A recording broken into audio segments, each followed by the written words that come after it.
Bismillah, Assalamualaikum warahmatullahi wabarakatuh. Sabahul khair, kaifa halukum? Bertemu lagi dengan Bu Friska dalam pelajaran Sejarah Kebudayaan Islam. Toib anak-anak soy dan soyha sekalian, semoga kalian selalu dalam lindungan Allah, diberi kesehatan, agar selalu semangat dalam belajar dari rumah ya. Toib dalam pelajaran kali ini, silahkan kalian bisa membuka buku SKI kalian dari halaman 67 sampai halaman 79. Dari halaman 67 sampai 79 ya.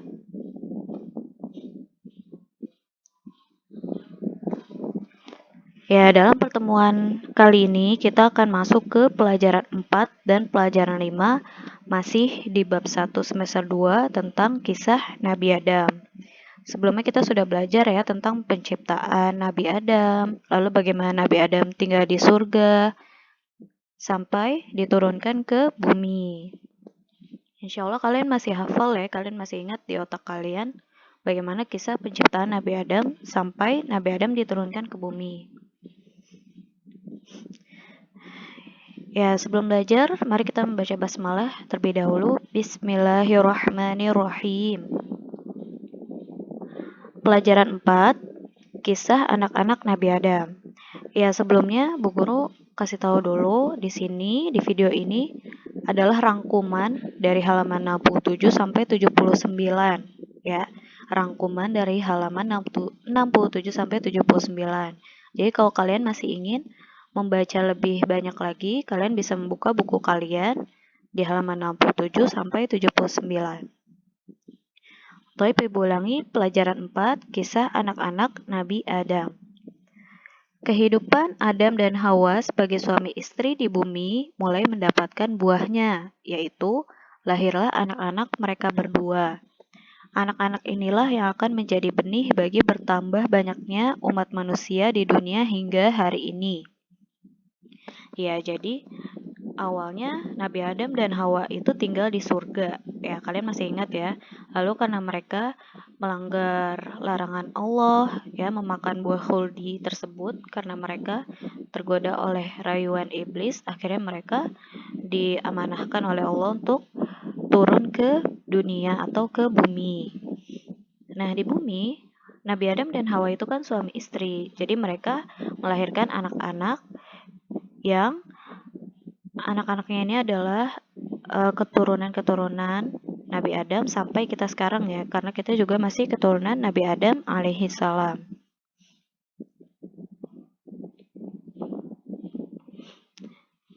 Nah, dari Nabi Adam dan Hawa lahirlah 4 orang anak yang masing-masing kembar. Jadi ada 2 kembar ya, 2 pasang kembar.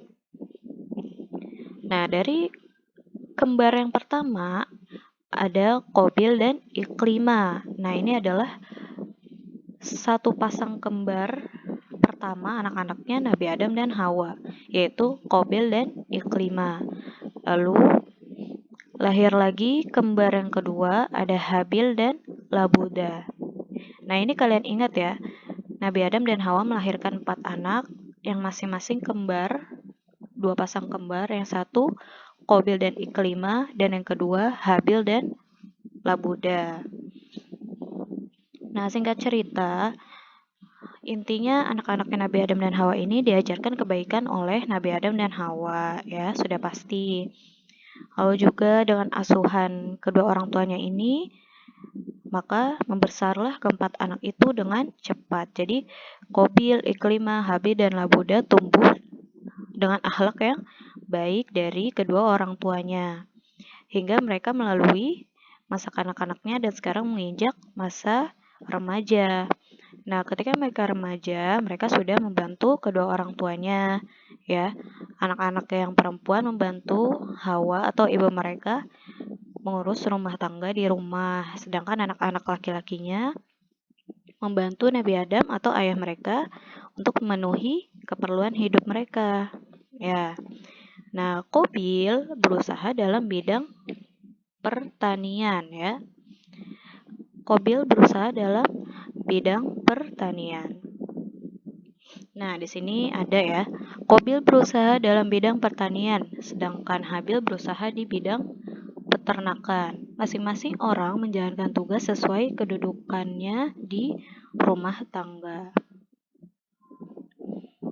Keempat putra-putrinya sudah mencapai umur remaja dan cukup untuk berumah tangga. Jadi, keempat anak-anaknya Nabi Adam dan Hawa ini sudah mencapai umur remaja dan sudah waktunya untuk menikah. Seperti itu ya anak-anak. Nah, akhirnya Nabi Adam dan Hawa mereka berpikir bagaimana caranya anak-anaknya ini bisa menikah. Seperti itu ya.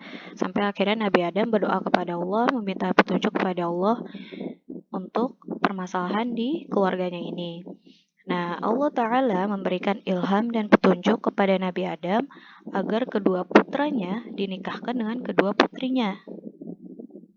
Ya, kalian paham nggak? Jadi karena memang Nabi Adam dan Hawa ini adalah manusia pertama di bumi. Nah, mereka kan punya anak nih. Ada 4 anak. 2 laki-laki dan 2 perempuan. Jadi Allah memberi petunjuk pada Nabi Adam untuk menikahkan kedua anak laki-lakinya dengan kedua anak perempuannya. Ya, karena memang masih ada mereka saja di bumi, baru ada mereka saja di bumi. Seperti itu ya. Nah, bagaimana? Ya caranya Qabil, anak dari pasangan kembar yang pertama itu, Qabil dinikahkan dengan adiknya Habil yang bernama Labuda. Kan Qabil lahirnya barengan sama Iklima ya. Qabil sama Iklima kan kembar. Habil kembarnya dengan Labuda. Jadi di sini Qabil dinikahkan dengan Labuda, sedangkan Habil dinikahkan dengan adiknya Qabil yang bernama Iklima. Jadi seperti disilang gitu ya. Kan Qabil lahirnya bareng sama Iklima. Jadi Iklima itu kembarannya Qabil ya. Nah, Habil lahirnya bareng Labuda. Jadi Labuda itu kembarannya Habil. Nah, Qabil dinikahkan dengan Labuda, lalu Habil dinikahkan dengan Iklima. Paham ya anak-anak? Ya, nanti kalau kalian belum paham, kalian bisa bertanya dengan ibu atau ayah kalian di rumah. Kita lanjut ya. Akan tetapi, tanpa diduga keputusan itu ditolak Qabil dan ia menyatakan tidak bersedia menikahi Labuda. Ia hanya bersedia menikah dengan Iklima. Jadi, singkat ceritanya, Qabil tidak mau menikah dengan Labuda. Qabil maunya menikah dengan Iklima, kembarannya dia sendiri ya. Nah, akhirnya Nabi Adam menyerahkan masalah tersebut kepada Allah Ta'ala. Jadi Nabi Adam juga ketika bingung, Nabi Adam akan meminta petunjuk dari Allah untuk menyelesaikan masalahnya Nabi Adam. Nah, Allah pun memberikan petunjuk kepada Nabi Adam bagaimana cara untuk memutuskan siapa yang akan menikah dengan Iklima, apakah Qabil atau Habil. Nah, petunjuknya itu adalah Qabil dan Habil harus menyerahkan kurban kepada Allah. Qabil dan Habil harus menyerahkan kurban pada Allah. Siapa di antara mereka yang diterima kurbannya, maka dialah yang berhak menentukan pilihan jodohnya. Nah, Habil membawa hewan terbaiknya untuk kurban. Jadi, Habil membawa hewan ternak untuk kurban ya, hewan yang sehat, yang bisa untuk dikorbankan kepada Allah. Sedangkan Qabil membawa sekarung gandum yang rusak untuk kurban. Kemudian kurban keduanya diletakkan di atas bukit. Nah, setelah kurban keduanya diletakkan di atas bukit, mereka sama-sama mereka ingin melihat siapakah kurban yang akan diambil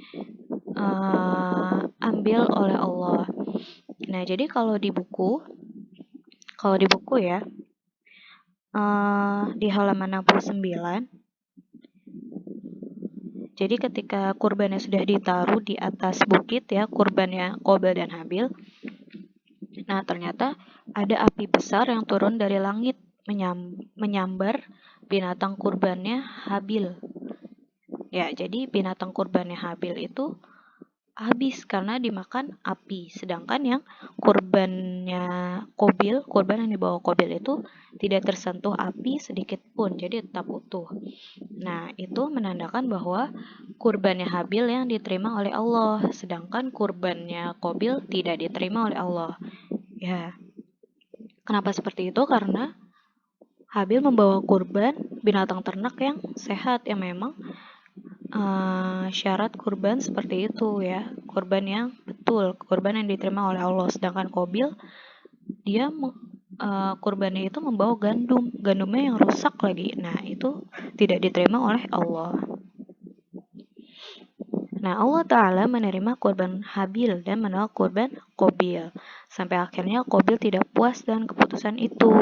Ia menyerah dan menerima keputusan dengan rasa marah dan menaruh dendam kepada Habil.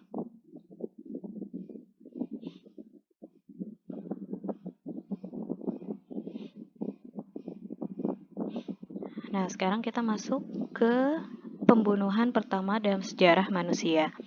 Nah, di sini kita akan mengulas sejarah pembunuhan pertama dalam kehidupan kita ini. Jadi, anak-anak pasti sudah mendengar kata-kata pembunuhan itu adalah perbuatan yang tidak baik ya, yang tidak terpuji dan akan mendapat dosa.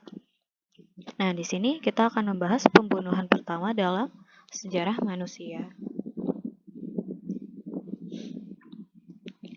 Ketika Nabi Adam hendak bepergian dan meninggalkan rumah, beliau mengamanahkan rumah tangga kepada Qabil. Jadi suatu ketika Nabi Adam hendak pergi dari rumah ya, ada urusan. Lalu Nabi Adam meminta tolong kepada Qabil untuk menjaga adik-adiknya di rumah. Nah, di rumah Habil dan Qabil bertengkar hebat sampai Habil menutupnya dengan menasehati Qabil. Nah, kalian bisa melihat di halaman 72. Di situ diceritakan bahwa Qabil masih menaruh dendam kepada Habil ya, karena Qabil tidak terima kok kurbannya Qabil tidak diterima oleh Allah, malah kurbannya Habil yang diterima oleh Allah. Jadi Qabil masih menanyakan hal itu kepada Habil dan malah menyalah-nyalahkan Habil ya. Nah, Qabil yang dikendalikan oleh iblis mempunyai niat jahat untuk membunuh Habil. Jadi ketika Qabil memiliki rasa dendam kepada Habil, dia dikendalikan atau dibisiki oleh iblis untuk membunuh Habil. Tetapi ia bingung, tidak tahu bagaimana caranya membunuh Habil. Lalu menjelmalah iblis menjadi seekor burung yang dipukul kepalanya dengan batu sampai mati. Nah, jadi ketika Qabil bingung sedang memikirkan cara untuk membunuh Habil, ada iblis. Nah, iblis berubah menjadi seekor burung ya, menjelma menjadi seekor burung yang dipukul kepalanya dengan batu sampai mati. Nah, contoh yang diberikan oleh iblis itu dipraktekkan oleh Qabil kepada Habil dikala Habil tidur sampai meninggal dunia. Jadi ketika Qabil melihat burung yang dipukul kepalanya dengan batu sampai mati itu, Qabil mempraktekkan perbuatan itu kepada Habil. Ya, jadi Qabil membunuh Habil ketika Habil sedang tidur sampai meninggal dunia. Habil adalah korban pembunuhan pertama dalam sejarah manusia. Ya, jadi dalam sejarah manusia inilah sejarahnya ya, sejarah pembunuhan pertama dalam sejarah manusia. Tapi perbuatan ini tidak baik ya, tidak patut untuk ditiru karena akan mendapat dosa ya anak-anak soleh-solehah.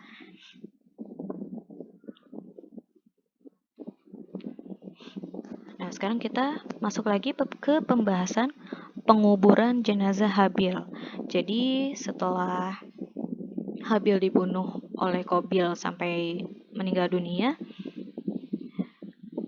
akhirnya Qabil pun bingung untuk bagaimana menguburkan jenazah saudaranya ini ya, jenazah Habil. Qabil merasa gelisah dan bingung menghadapi mayat saudaranya.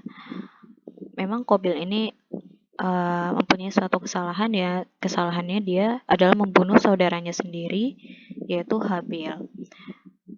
Sampai akhirnya dia bingung bagaimana cara menguburkan jenazah saudaranya ini. Nah, Allah memberitahukan kepada Qabil cara menguburkan jenazah saudaranya itu. Dipertunjukkanlah kepada Qabil bagaimana seekor burung gagak menggali tanah dengan kaki dan paruhnya, lalu menyodorkan gagak lain yang sudah mati ke dalam lubang yang telah digalinya dan menutupinya kembali dengan tanah. Ya, nah di sini Qabil melihat contoh dari burung gagak yang menguburkan gagak yang lain yang sudah mati ke dalam tanah. Jadi Qabil meniru perbuatan gagak ya.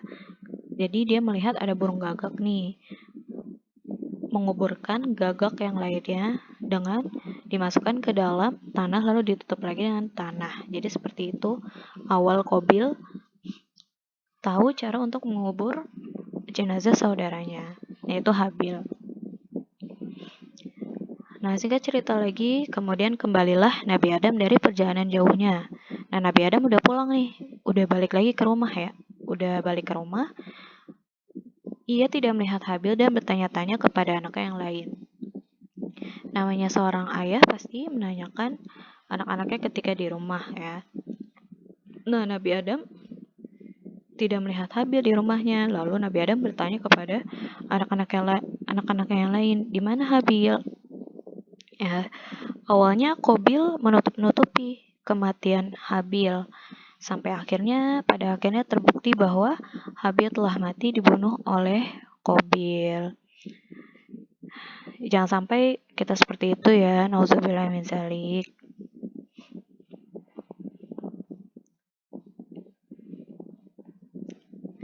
Nah, kalian bisa membuka buku SKI kalian di halaman 76, kisah Qabil dan Habil di dalam Al-Quran ya. Nah, ternyata kisah Qabil dan Habil, kedua putra Nabi Adam ini dikisahkan di dalam Al-Quran. Dalam Quran surat Al-Maidah ayat 27 sampai 31. Ayat 27 sampai 31 ya.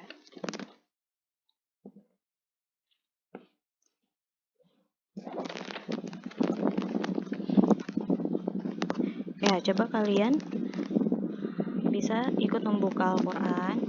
Kita baca ya. Surat Al-Maidah ini dari ayat 27 sampai 31.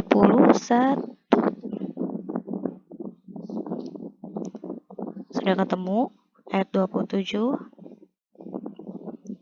Ya, coba kita baca bersama-sama. A'udzu billahi minasyaitonir rajim. واتل عليهم نبأ ابن آدم بالحق إذ قربا قربانا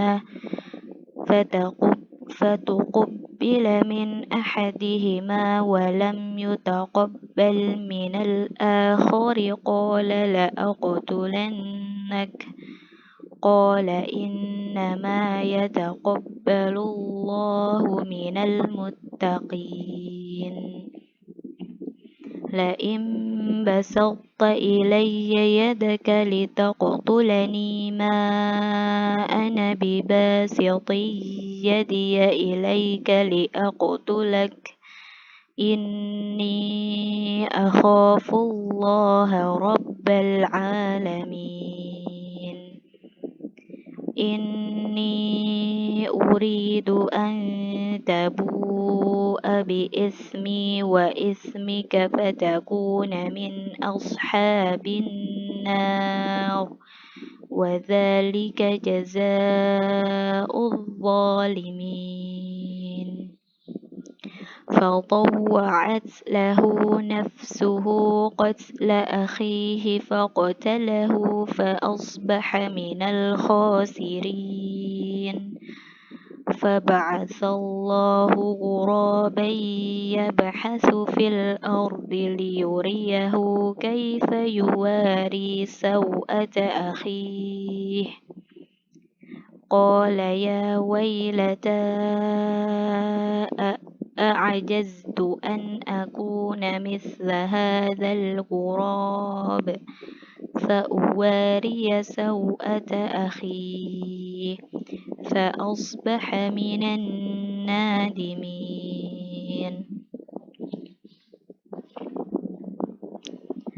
Ya, Taib artinya ceritakanlah kepada mereka kisah kedua putra Adam, yaitu Habil dan Qabil, menurut yang sebenarnya. Ketika keduanya mempersembahkan kurban, maka diterima dari salah seorang dari mereka berdua dan tidak diterima dari yang lain. Ya, ia berkata, Qabil, aku pasti membunuhmu. Berkata Habil, sesungguhnya Allah menerima korban dari orang-orang yang bertakwa. Menerima korban dari orang-orang yang bertakwa. Lalu arti ayat ke-28, sungguh kalau kamu menggerakkan tanganmu kepadaku untuk membunuhku, aku sekali-kali tidak akan menggerakkan tanganku kepadamu untuk membunuhmu. Sesungguhnya aku takut kepada Allah Rabb semesta alam. Kemudian arti yang ayat ke-29, sesungguhnya aku ingin agar kamu kembali dengan membawa dosa membunuhku dan dosamu sendiri. Maka kamu akan menjadi penghuni neraka dan yang demikian itulah pembalasan bagi orang-orang yang zalim. Lalu ayat ke-30, maka hawa nafsu Qabil menjadikannya menganggap mudah membunuh saudaranya. Sebab itu dibunuhnya lah, maka jadilah ia seorang di antara orang-orang yang merugi. Lalu ayat ke-31, kemudian Allah menyuruh seekor burung gagak menggali-gali di bumi untuk memperlihatkan kepadanya bagaimana dia seharusnya menguburkan mayat saudaranya. Berkata Qabil, aduhai celaka aku, mengapa aku tidak mampu berbuat seperti burung gagak ini, lalu aku dapat menguburkan mayat saudaraku ini. Karena itu, jadilah dia seorang di antara orang-orang yang menyesal. Ya, jadi kisah Qabil dan Habil ada di dalam Al-Quran ya. Coba kita balik lagi, yaitu ada di Quran Surat Al-Ma'idah ayat 27 sampai 31.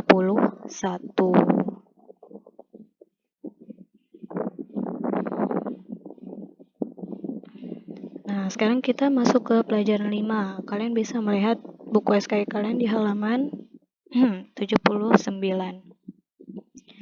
Pelajaran 5, pelajaran dari kisah putra Nabi Adam. Siapa putranya? Yaitu Qabil dan Habil. Pelajaran yang bisa kita dapat dari kisah Qabil dan Habil tadi, Allah hanya menerima kurban dari seseorang yang menyerahkannya dengan ikhlas, tidak dicampuri dengan sifat ria, takabur, atau ingin dipuji.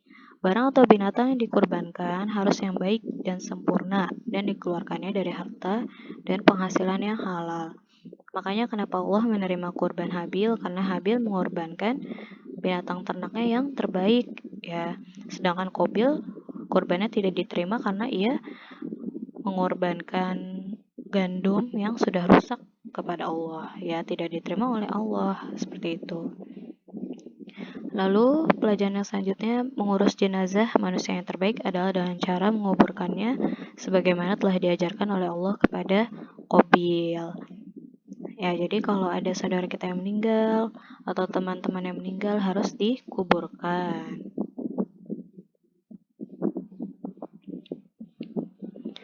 Nah, kalian lihat juga di halaman 79.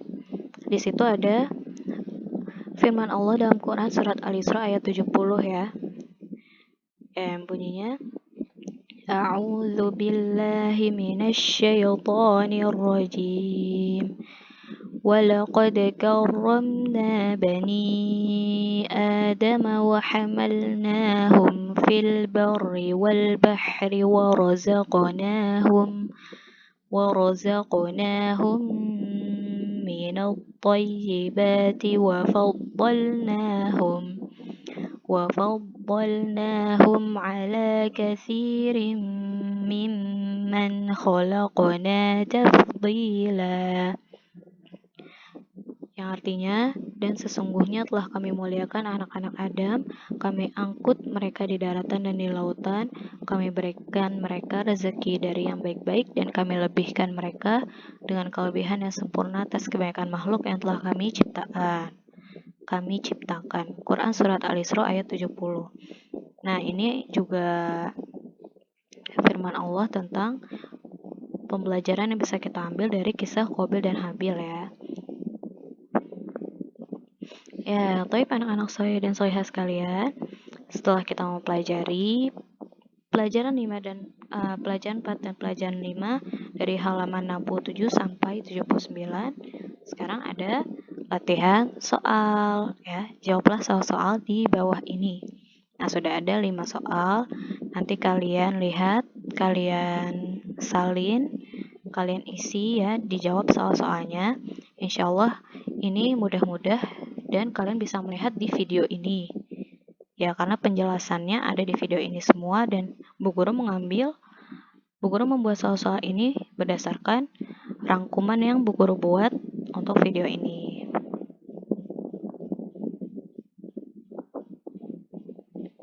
Ya, syukron, barakallahu fikum. Terima kasih untuk anak-anak saya dan salihah sekalian. Jazakumullahu khairan karena telah menonton video pembelajaran dari Bu Friska. Ya, walaupun ini rangkuman, insya Allah kalian bisa paham ya. Atau kalau kalian belum paham, kalian bisa membuka lagi buku SKI-nya. Dari halaman berapa tadi? Halaman 67 sampai 79. Ya, kita cukupkan sampai di sini. Sekali lagi, barakallahu fikum, syukran, jazakumullahu khairan. Kita bertemu lagi di pertemuan selanjutnya atau pembelajaran selanjutnya. Wassalamualaikum warahmatullahi wabarakatuh.